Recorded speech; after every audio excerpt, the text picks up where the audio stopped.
When I originally convinced Bob and Mark to let me give this talk, I had no idea how big and how terrifying and how amazing this subject was going to be. I'd always had an interest in this. But basically the theme here is that as designers, we like to talk about how people don't know who the user are. We're the experts in the user. But that's increasingly not going to be the case. We have our own biases that we bring into the design process. We like our iPhones, we like our big, beautiful aesthetics. This almost seems like a crypt when you look at this. It's very sterile. The topic today is something that is important and hopefully intensely relevant to our work in the coming years. But before I say this, fully get on my soapbox, I need to get a few things out of the way. I'm not a demographer, and I'm not an economist. Like you, I'm a designer, and I make my living solving problems for people who are not me. I'm not an expert in emerging markets, nor do I have any insider knowledge that I'm going to share with you about my work at Audible, Amazon. My views here are my own, and they're not necessarily representative of Audible or Amazon. And I need to say that because of the legal. So at the end of last year, beginning of this year, there were 2.4 billion people connected to the internet. And that's amazing. The internet, I don't think most people would debate that it's one of the most rapidly adopted technologies in the history of human civilization. The scarier thing is that at an annual rate of 8%, in just 7 short years, there's going to be 4.2 billion people connected to the internet. And the challenges of designing for a population of this size go far beyond simple scale. I've had experience at Adobe and Microsoft and now Audible, Amazon, where I've designed products that have literally hundreds of millions of users. And we've had to worry about issues like localization, where the size of a string, in English, how does that scale in a UI when it goes to German or to Polish? And how do, we read left to right, and many languages in the world read left to right. How does that change when you move it into a UI that needs to read right to left in languages like Persian, Arabic, and some Asian languages? But there are issues that are completely below our collective radar, and many of us are not currently equipped to address. And despite the great introduction, my roots as a UX designer actually are far more unlikely than having been a member of Monty Python. I date my beginnings as a designer back to around 1998, when I was a volunteer teacher on the Pine Ridge Indian Reservation in South Dakota. I was teaching at a Jesuit mission school for about $125 a month. It's like Vista or Peace Corps without the cushy stipend. It's one of the most impoverished places in the United States. It sort of goes back and forth between number 1 and number 2. The per capita income of Pine Ridge is around $6,000 a year. To put that in context, China has a per capita income of about $9,000. And the demographics are very similar to places in the developing world.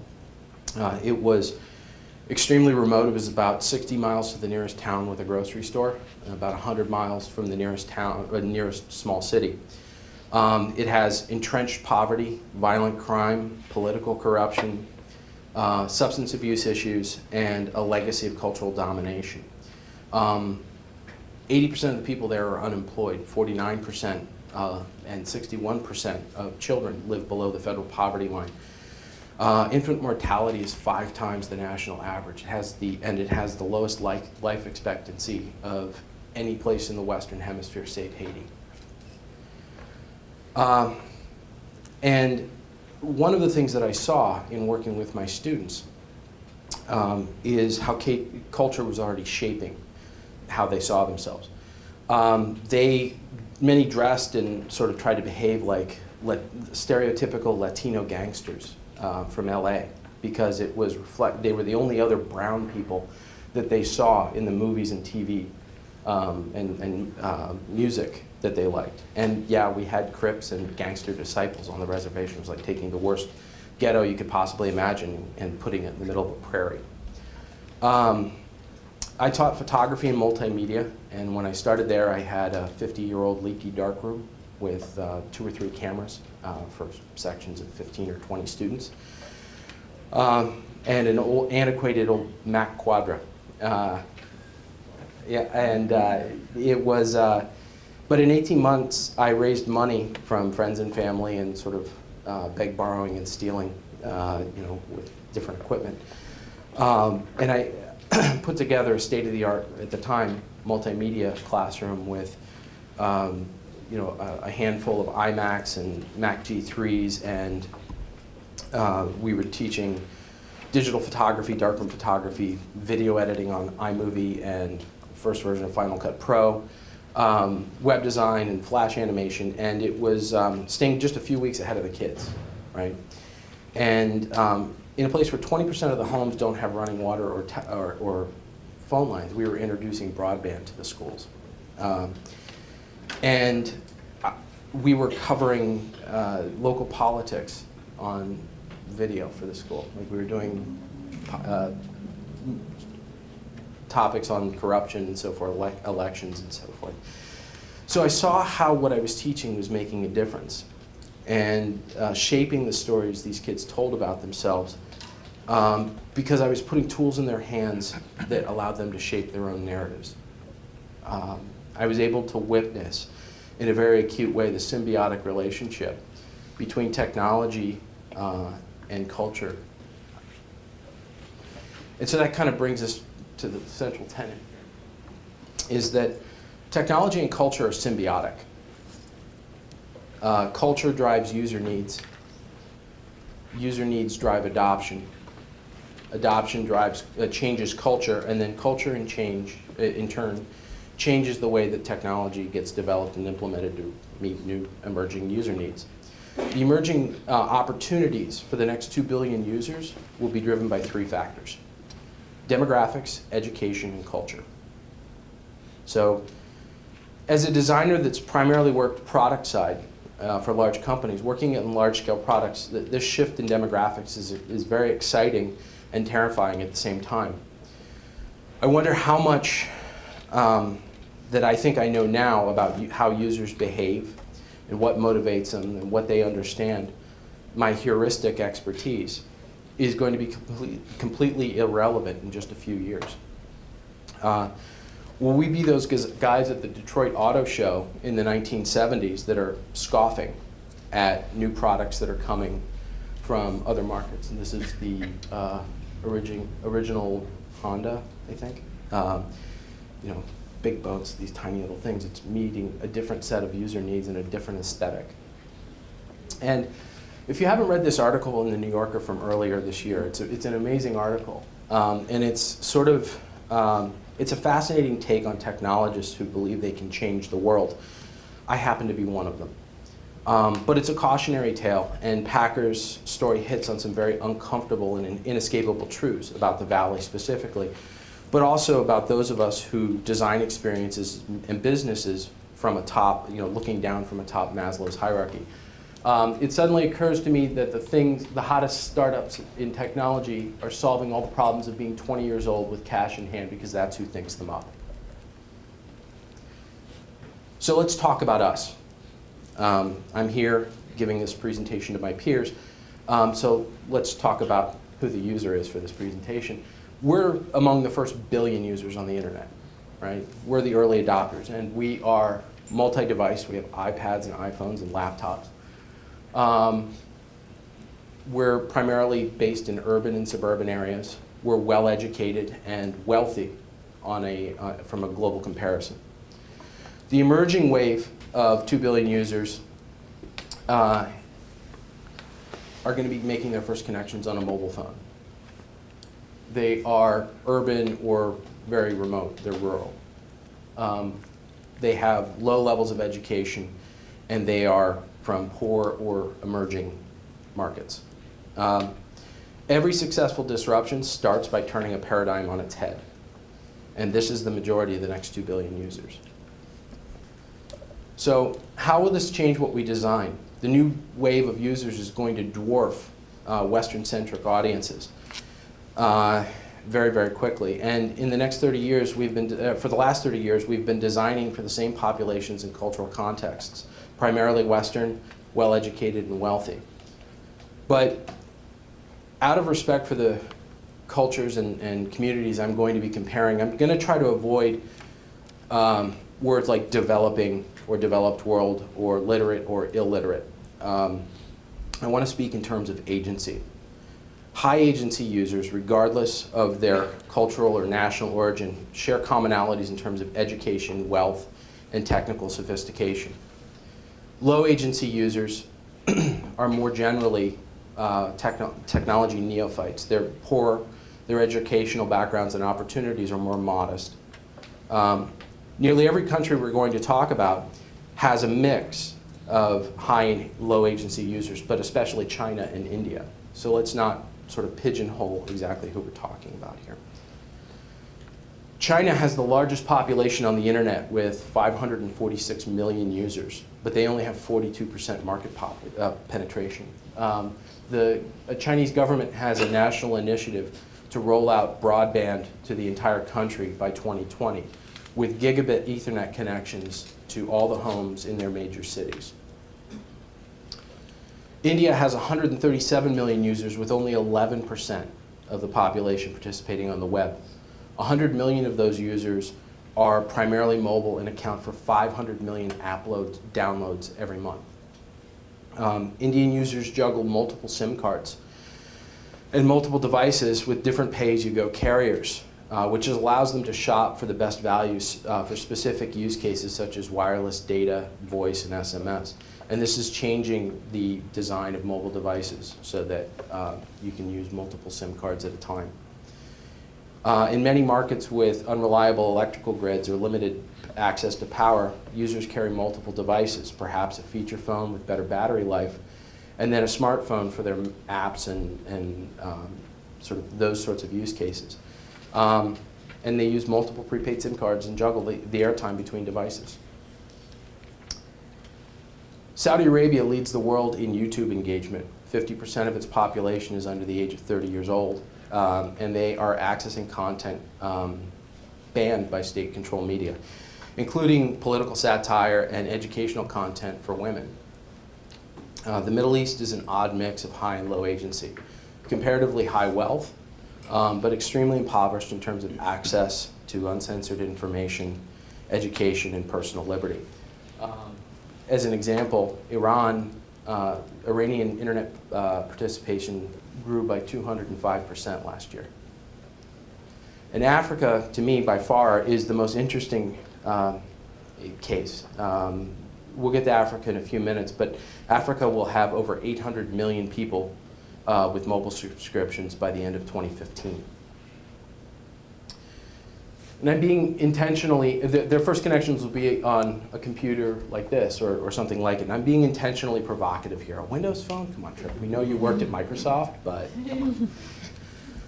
Microsoft and Nokia have designed the Lumia 520 specifically for the developing world for about $175, about the same price as a mid-range feature phone. It has all the features of a modern smartphone. And it's roughly 1/3 the price of an iPhone 5. The IDC reported in 2012 that smartphones outsold feature phones for the first time globally. And Apple is a distant runner-up to Android and feature phones in most sort of low agency markets. And it has a lot, Windows Phone has a lot going for it as a design system for low agency users. But there's been a lot of criticism of the Win Phone. It's too simplistic, it's too boxy, it's too flat, has a lack of apps. But if we consider that the design isn't intended for high agency users. One of the inspirations for the Win Phone was transit language, as found in international airports to help people that are struggling to navigate a complex system. It uses Images, smart tiles that update its status. It contextualizes a lot of the metaphors with both glyphs and text. And it's a design system that rewards investigation through consistent gestures and a content-first approach. Type is used sparingly and in a typeface that is easily localized in many languages. But feature phones are still king in most low agency markets. Even though smartphones are getting close to price parity, access to reliable electricity and data usage and simplicity are all factors. Smartphones will gain quickly, but will only dominate low agency markets when issues like multiple SIM cards per user and battery life are addressed more seriously. So why do we care?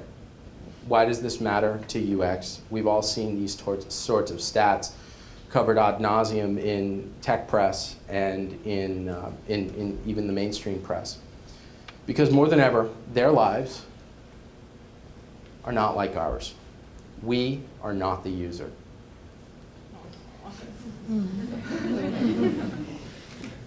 And yet we will be designing many of the first experiences and products these people will be engaging with on the internet. And many of our tools and approaches will need to be reconsidered to meet their needs. If we were going to look at the opportunity, it might look a lot like this. But this isn't an opportunity, this isn't a map of where internet is growing fastest. It was a map created for the UN in 2008 to show density of people living in urban slums. And we've all seen graphs like this. You know, with population changes. China's big, India's big, blah, blah, blah. But there are other ways to look at this information. These are what are called population pyramids. And they show the distribution across different generations all the way down the curve. And Western sort of early adopter high agency markets are a little bit flatter. And even in Western Europe, they're starting to diminish and taper at the bottom. And here you're seeing like China, and this is projected for 2020, you're seeing China sort of starting to diminish by the one-child policy, and India is continuing to grow, but the markets and the opportunities are still huge. I've added in this yellow bar, and this yellow bar is what I call the adoption sweet spot, which is your users age 10 to around 30, where you're most likely to be able to influence their media habits and their adoption, their appetite for adoption of new technologies. India's population is still growing, and like China, there's a burgeoning middle class. But their usage habits and media consumption behaviors are significantly different than ours. Africa, on the other hand, is this amazing market. Almost half the population falls in that sweet spot in 2020. It will be second only to India, and the difference is really only about 9 million users in terms of users that fall into that group. And it's going to be, and this will be driven primarily by the fact that Southern Africa has almost no hardwired infrastructure. They've been leapfrogging the West for more than a decade in terms of their adoption of mobile technologies. So that's sort of the demographic bit. Education. So one of my personal UX heroes was a researcher at Xerox PARC named Mark Weiser. And how many people have heard of Mark Weiser? Okay, if you haven't heard of Mark Weiser, his papers, he passed away in the 90s, but he wrote this paper called A Computer for the 21st Century that sort of almost, and a lot of his work with Terry Winograd, who's at Stanford, sort of presages the adoption of things like tablets and smartphones and the cloud, right? But I've got to bag on Mark a little bit here because in his paper, Computer for the 21st Century, and I apologize for the length of this quote, the most profound technologies are those that disappear. They weave themselves into the fabric of everyday life until they are indistinguishable from it. Consider writing, perhaps the first information technology.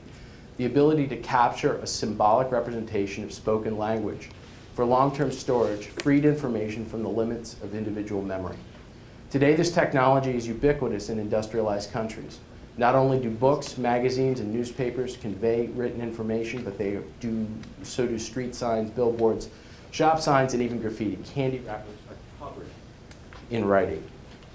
The constant background presence of these products of literacy technology do not require active attention, but the information to be conveyed is ready for use at a glance. It's difficult to imagine modern life otherwise. For someone who grew up with severe dyslexia, it's difficult for me not to see a cultural bias of a high agency user in these words. How much of what we call experience design is culturally based in Western metaphor, myth, symbolism, and even language?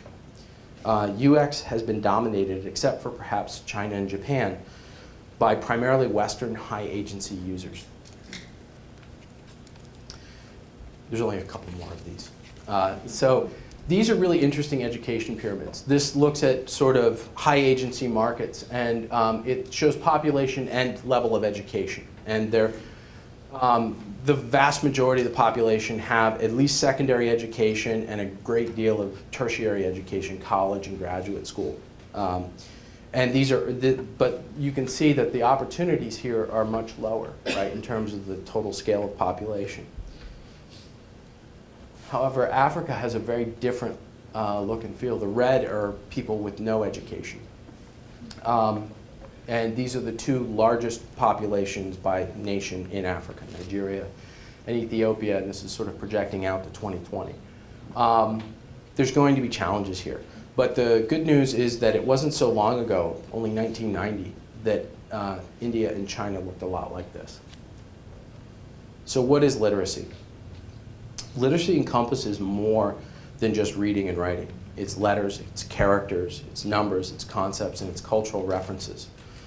Shortcomings in literacy can be mitigated through context, when enough context is provided to support the concept. Literacy is a very touchy subject because it's often falsely associated with intelligence. Low agency users with limited literacy skills will likely have a good grasp of simple numerical concepts, letter, character recognition, and possess a basic vocabulary of sight words. A stop sign, they can recognize the word stop because that's connected to a stop sign. It's contextualized. But they may lack reading fluency and the ability to make themselves easily understood in text. They're not completely illiterate. They are more likely to be functionally illiterate.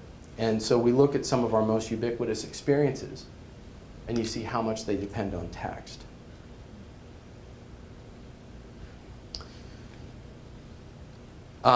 Even in the industrialized world, literacy is an issue. Many industrialized countries have high rates of functional illiteracy, 20% in the United States, 14.6% in Canada, and in some countries like Mexico and Italy, they have rates anticipated at around 40% or more. And there isn't a global standard for what constitutes literacy. The old standard used to be reads at a 4th grade level, and many or can read a local newspaper, but many newspapers are written sort of for the 4th grade level reader. We can easily point to examples where technology is changing how we communicate, but how much is the technology shaping what we say? And by forcing users to utilize patterns such as software keyboards that further limit their ability to communicate efficiently. Are there more efficient tools? More on that in a bit. So, but our UIs are heavily biased towards text. Desktop and web interfaces were sort of pioneered at Xerox PARC, and we're still using many of those patterns today. And they were pioneered by high agency PhDs. And web UIs, or touch-based UIs, really aren't much better, especially in languages where character sets are more extensive, such as Mandarin, Chinese, Japanese, Arabic, and Hindi. It's essentially the same people that are developing these patterns. Icons are not a shortcut. Many icons are rooted in specific cultural metaphors or context. They don't always translate globally. So if you look at sort of the radar ping there, how many people in sub-Saharan Africa are going to be able to recognize and understand A, what that is, and B, how that relates to a specific metaphor? So rules for low agency users. Carefully curate patterns that require text. Use text to speech and speech to text for input and output. Look at natural affordances and simple gestures to do common things. And utilize playful first run experiences that teach the core functions of the application and invite and reward further investigation. So culture, and this is probably one of the most important things we're going to talk about today. Every culture drags its own baggage into how it approaches and solves problems. We have shared beliefs, languages, and experiences that can lead to blind spots in how we solve problems. We become myopic, and design really isn't any different. We have our own strong biases about what works and what doesn't work, what's good design and what's bad design. We can't change the world through a tasteful application of typography and clean, bright aesthetics. We can only change the world if we first change the way we look at the world, and we can't do that from looking down from the summit of Maslow's hierarchy. So I'm going to talk about a couple of specific things. How many people here have heard of WeChat? Okay. WeChat is the biggest app you've never heard of. It has like 550 million users. It was developed in China by one of their internet carriers, and it mitigates the needs for text input. Let me say that. It's a chat app that doesn't require typing. And that was, it's hugely popular in China, partially because functional Mandarin requires 2,000 to 3,000 characters to communicate at a basic level, to read that newspaper. And saying something as simple as happy birthday requires as many as 20 different sort of modal changes on the keyboard to get at the right characters. WeChat removed that barrier by flipping the SMS paradigm on its head. It uses a speech-based communication. It almost works like a walkie-talkie, where I can take short snippets of speech, post that out to a group chat or one-on-one, and it just sort of is a very natural back and forth. It enables people to communicate without having to interact with the keyboard. And it requires very little input to connect with friends. It uses a VR code, which we don't use that much here in the West, but they're hugely popular in China, that allow you to just use the camera within the app to photograph your friends' VR code on their profile that they can bring up, and it immediately connects you. It's fantastic. You can still type in WeChat, but it's just one more method between speech, video, photos, and emoticons. And it invites playful exploration. One of the most delightful things about WeChat is it has this affordance where you can use the accelerometer to shake the phone and see other people that are shaking their phones nearby, and it will create a connection. Unfortunately, the adoption is so far away in our world. I always get connected to people that are 7,000 miles away and don't speak English. It also has this sort of public messaging. I think it's private by default, but it has this public messaging system called Message in a Bottle, where I can just say something or attach something and send it out in the world, and then people can go and discover it.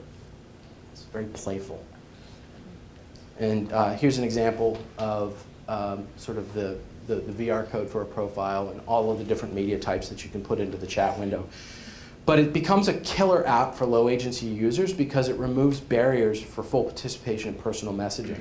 Nations where WeChat are growing fastest include China and Hong Kong, Indonesia, India, Malaysia, Brazil, Mexico, Argentina, the Philippines, Italy, Spain, Singapore, Thailand, South Africa, and Turkey. Now I find it particularly interesting, and I'm not saying it's causal, that India and Mexico, or not India, Italy and Mexico are both on this list. High levels of functional illiteracy in these markets, and people are adopting this technology in order to connect to the people they care most about in the world. So what are some scenarios that apps like WeChat can do in the developing world? So it creates new opportunities for low agency users, access to markets, agricultural conditions, and price information. It disrupts middlemen. In many of these markets, they have to travel long distances to bring their goods to market, and they're sort of at the mercy of these middlemen that will pay them an extraordinarily low price. If they can disrupt that, they can bring their goods to market at a much higher price and keep the profit. So it starts to break the poverty cycle. and make these people independent. Community organizing, especially facilitating labor and human rights. You're starting to see that in India around cottage industries. And access to public health and medical resources. And you're seeing sort of emerging user behaviors and business models in parts of the world. So, for instance, Zimbabwe has been racked by hyperinflation for years, and people there have adopted the American dollar sort of as a stable currency. But because of that, American coinage and paper money are in such short supply that shop owners will swap airtime. They'll give you your change in airtime. And airtime is becoming like this new gold currency standard because airtime is airtime, right? It doesn't depreciate like currency does. And that's really interesting, and there's all sorts of very interesting patterns there, but there's also sort of a more legitimate emerging company out there called M-Pesa, and M-Pesa is, I believe, Swahili for money. And it started in Kenya. It's a Vodafone subsidiary. And it's been extremely successful in low agency markets for ranging from Southern Africa to Afghanistan. And it serves traditionally underbanked populations. And it was originally developed as a way to distribute microloans to business people. Because with M-Pesa, you can go into a retail outlet and hand over cash. So if I need to make a loan payment and I've gone to the market and I'm selling vegetables, I have cash in hand, I can go in there, they can pay my debt. I can also bank my cash into M-Pesa. And you can use it like PayPal and just pay debts sort of virtually. But you can also go to an ATM, select M-Pesa, and you get a code on your phone that you then type in as a one-time PIN and get cash back out. It's actually a pretty amazing system. I kind of wish that we had M-Pesa here. In Afghanistan, M-Pesa was implemented to pay national police salaries, and it replaced a long, corrupt, cash-based system. Officers believed that they'd received raises because the graft was so extensive that most had no idea what their salaries were. It's leading to greater transparency and accountability in low agency markets, which will lead to more stable institutions, hopefully. But it's not all sort of roses and unicorns, right? These low agency markets, technology can't solve all of their problems. Infrastructure issues will still exist. Issues like access to electrical grids, road systems, and basic government services, medicine, stable food supplies, and clean water are all going to be huge problems still in low agency markets. But technology can create the conditions where change is possible, right? And big players are already actively looking at this. Google has a project called Project Loon, where they're using stratospheric balloons to move either Wi-Fi routers or cell towers up over areas where they can't get access because there's no electricity. Nokia and Microsoft are literally carpet bombing Africa with low-cost cell phones. But they're running Windows 8 and selling them for $100 less than you can buy them in Europe, because they understand that engaging users in a platform gets you lock-in, right? They're buying their apps from you. They're buying, they're habituating to this new technology on your platform. They're going to use Outlook.com. They're going to use Bing. They're going to use all of these things that are just integrated in very delightful and graceful ways into their platform. Last month, Mark Zuckerberg announced a major effort to bring internet to the rest of the world. So the big players are recognizing the implications of this population shift, and they're investing heavily. So the big ideas. There's lots more users, and they're not like us. Right? Culture and technology are symbiotic. Culture drives user needs drive adoption. Adoption changes culture, and culture changes technology. Learn the culture or learn the consequences. Use cases and business models, interaction paradigms, must adapt to the needs of the users in these markets. Many business models that work for us, such as Netflix and Spotify, aren't going to work in markets, or they're going to have challenges working in markets like India and Africa that are ownership cultures, right? They have a long tradition of cultural and sort of colonial domination. And interestingly, like home ownership in New Delhi, like real estate, is far more expensive than it is in Silicon Valley, because having something that no one else can take away from me is extremely important, and that extends to digital media.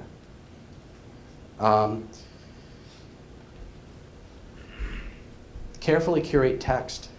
Low literacy is not low intelligence, okay?